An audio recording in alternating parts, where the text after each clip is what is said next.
you excuse me, but I know I am speaking a marvelous accent without the slightest English.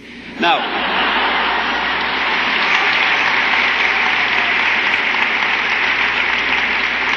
you know, you won't believe it.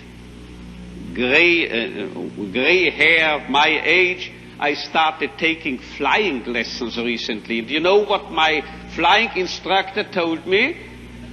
If you are starting here, wish to get here, say east, heading for this, and you have a crosswind, you will drift and you will land here.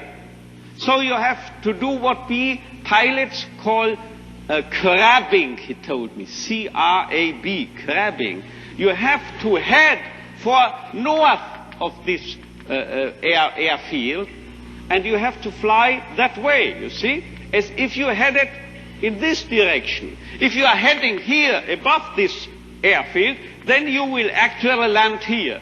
But if you head for here, you are landing here. This holds also for man, I would say. If we take man as he really is, we make him worse. But if we overestimate him,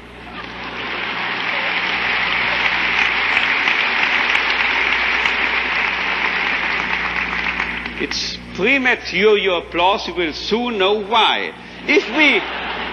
If we seem to be idealists and are overestimating, overrating man, and looking at him that high, here above, you know what happens? We promote him to what he really can be.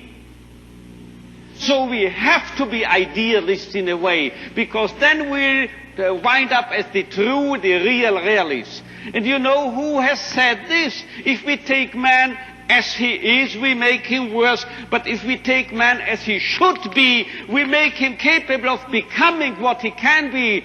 This was not my flight instructor, this was not me, this was Goethe. He said this verbally.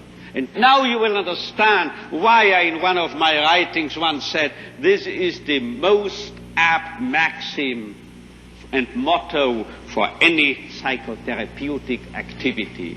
So if you don't recognize a young man's will to meaning, man's search for meaning, you make him worse, you make him dull, you make him frustrated, you still add and contribute to his frustration. While if you presuppose in this man, even in this so-called criminal or juvenile delinquent or drug abuse and so forth, there must be a what we call spark, a spark of search for meaning.